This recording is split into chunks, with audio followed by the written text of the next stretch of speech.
అదే RTV app వార్తల్ని క్షణాల్లో చదివే అవకాశం ఉంటుంది. ఒక న్యూస్ పేపర్, ఒక టెలివిజన్ ఛానల్ మీ చేతుల్లో ఎప్పుడూ ఉంటాయి. ఈరోజు కాళేశ్వరం అవినీతి మీద చర్చ జరిగినప్పుడు ఈ అవినీతి గురించి చర్చ జరగకుండా ఉండాలి అని, ఈ సమస్యను తప్పుదోవ పట్టించాలని ఈరోజు మీరు నల్గొండలో మీటింగ్ పెట్టినరు. మీరు మీటింగులు పెట్టి రాష్ట్రానికి ఏదైనా ప్రయోజనం చేకూర్చే మాటలు ఏమైనా మాట్లాడినరా? ఆయన అక్కడి నుంచి మాట్లాడుతున్నాడు మళ్ళీ అధికారంలోకి వస్తామని. నువ్వు చేసిన పనికి నిన్ను అధికారంలోకా? ముందే ప్రజలకి విషయాలు తెచ్చుకుంటే ఆ ప్రతిపక్ష హోదా కూడా నీకు రాకపోతుండే. ఇవాళ ప్రతిపక్ష నాయకుడిగా నీ బాధ్యతను నువ్వు నెరవేర్చకుండా పారిపోయి శాసనసభకు రాకుండా ముఖం చాటేసి ఇంకెక్కడికి వెళ్తావని నేను అడుగుతున్నా. మీకు 39 మంది ఎమ్మెల్యేలను ఇచ్చి ప్రతిపక్ష నాయకుడు హోదా ఇస్తే సభలోకి వచ్చి సమస్యల మీద చర్చించకుండా పారిపోయి ఈరోజు మీరు ఏ రకంగా ప్రజల ముందుకు వస్తారు, ఏ ముఖం పెట్టుకొని వచ్చిండ్రు? ఈరోజు నల్గొండ జిల్లా ప్రజల్ని మీరు ఏం వంచడానికి ఈరోజు అక్కడికి వెళ్ళిండ్రు? ఆయనకి ఇప్పుడు మళ్ళీ ఫ్లోరైడ్ బాధ గుర్తొచ్చింది. ఎందుకంటే కుర్చీ పోయింది కదా, కుర్చీ పోగానే కేసీఆర్కు గుర్తొచ్చేది నీళ్లు, నల్గొండ జిల్లా ఫ్లోరైడ్ బాధితులు. ఎంతసేపు అయ్యా వాళ్ళ బాధల పునాదుల మీద అధికారాన్ని ఎక్కాలని ఆలోచన చేస్తున్నావు? ఇప్పుడు నీ అబద్ధాలను నమ్మడానికి తెలంగాణ సమాజం సిద్ధంగా ఉందని ఇంకా నువ్వు అనుకుంటున్నావా? అందుకే ఈరోజు ఇక్కడ ఈ అవగాహన సదస్సుకు దాదాపుగా హైదరాబాద్లో బయలుదేరి 5 గంటల పైగా ప్రయాణం చేసి ఈరోజు మంత్రులు కానీ, ప్రజాప్రతినిధులు కానీ, పాత్రికేయ మిత్రులు కానీ మీ అందరికీ కూడా వాస్తవాలను చూపించి వాస్తవాలకు సంబంధించిన వివరాలు వివిధ ఏజెన్సీల ద్వారా మీకు చెప్పించడం ద్వారా నిజమేందో మీ కళ్ళతో చూడాలని ఈరోజు ఈ పర్యటన. ఈ నిజాన్ని మీ కళ్ళతో చూసిండ్రు.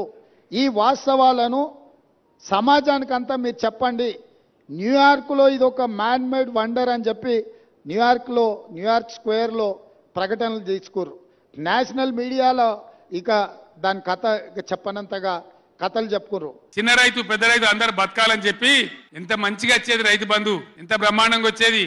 మీ బ్యాంకులో పడి టింగు టింగుమని మీ ఫోన్లు మోగుతుండే. ఇప్పుడు బ్యాంకులో వడులు లేదు, ఫోన్ మోగులు లేదు. ఏం మోగుతుంది అంటే రోజు అసెంబ్లీలో అరుస్తా ఉన్నారు పనికి మాలిన మాటలు. అంతే కదా, మీరందరూ చూస్తున్నారు కదా. ఏం భయపడకుండా ఏం కాదు, మళ్ళా మనమే వస్తాం, అన్నీ చేసుకుందాం, ఏం కానీయం తెలంగాణను. ఈ మధ్యలో కూడా వీళ్ళు దుర్మార్గం చేస్తే కొట్లాడదాం, పోరాడదాం, మన హక్కుల కోసం నిలబడదాం. రే ఆగురాబాయ్ ఆగో, ఏ ఆపా రాజశరెడ్డి, అరే ఎవడాడు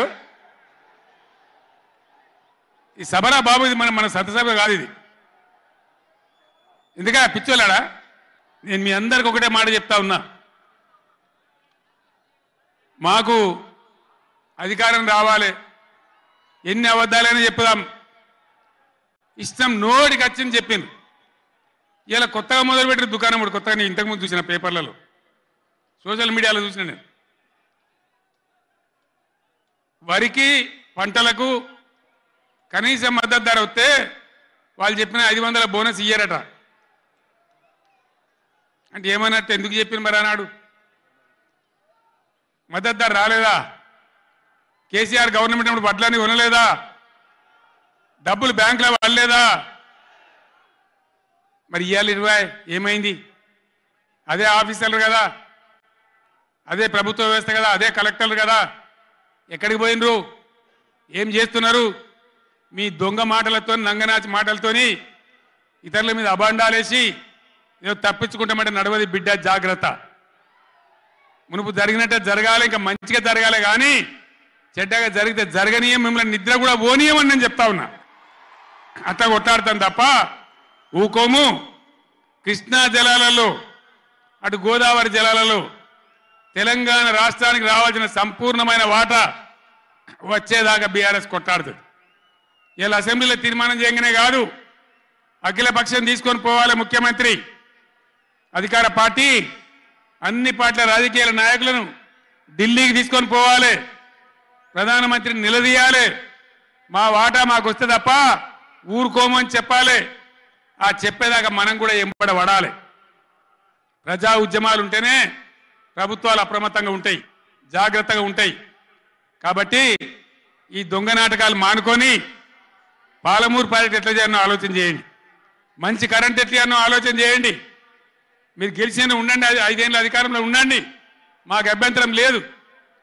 వాస్తవానికి నేను 24 ఏళ్ళ కొట్లాడబట్టి దమ్ము లేకుండా ఒక పూట కూడా లేకుండా చేసిన. సరే అపోజిషన్కి వచ్చినాం కదా, 4 రోజులు హారం తీసుకుందాం అనుకున్నా. కానీ ఏం చేసిండ్రు? నల్లముఖం పిలివై చచ్చిపోయిన ఎలుకని పట్టిందట.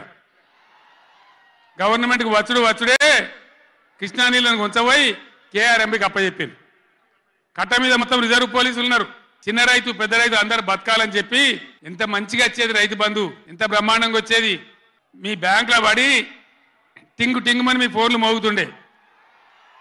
ఇప్పుడు బ్యాంకులో వడులు లేదు, ఫోన్ మోగులు లేదు. ఏం మోగుతుంది అంటే రోజు అసెంబ్లీలో అరుస్తా ఉన్నారు పనికి మాలిన మాటలు.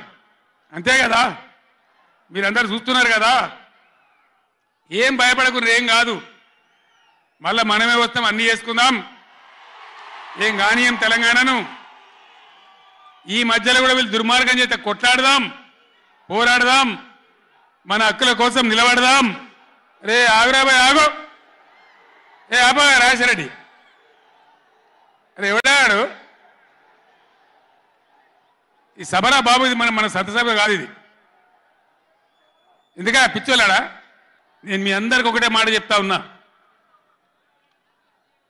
మాకు అధికారం రావాలి, ఎన్ని అబద్ధాలైనా చెప్పుదాం, ఇష్టం నోటికి వచ్చింది చెప్పింది. ఇలా కొత్తగా మొదలుపెట్టిన దుకాణం కూడా కొత్తగా నేను ఇంతకుముందు చూసిన పేపర్లలో, సోషల్ మీడియాలో చూసిన నేను. వరికి పంటలకు కనీస మద్దతు ధర వస్తే వాళ్ళు చెప్పిన 500 బోనస్ ఇయ్యారట. అంటే ఏమన్నట్టు, ఎందుకు చెప్పిన మరి అన్నాడు? మద్దతు ధర రాలేదా? కేసీఆర్ గవర్నమెంట్ అప్పుడు వడ్లని కొనలేదా? డబ్బులు బ్యాంకులో పడలేదా? మరి ఇవాళ 20 ఏమైంది? అదే ఆఫీసర్లు కదా, అదే ప్రభుత్వ వ్యవస్థ కదా, అదే కలెక్టర్లు కదా, ఎక్కడికి పోయినరు? ఏం చేస్తున్నారు? మీ దొంగ మాటలతో, నంగనాచి మాటలతోని ఇతరుల మీద అబాండాలేసి ఏదో తప్పించుకుంటామంటే నడవది బిడ్డ, జాగ్రత్త. మునుపు జరిగినట్టే జరగాలి, ఇంకా మంచిగా జరగాలి, కానీ చెడ్డగా జరిగితే జరగనీయం, మిమ్మల్ని నిద్ర కూడా పోనీయమని నేను చెప్తా ఉన్నా. అట్లా కొట్లాడతాం తప్ప ఊకోము. కృష్ణా జలాలలో, అటు గోదావరి జలాలలో తెలంగాణ రాష్ట్రానికి రావాల్సిన సంపూర్ణమైన వాటా వచ్చేదాకా బీఆర్ఎస్ కొట్లాడుతుంది.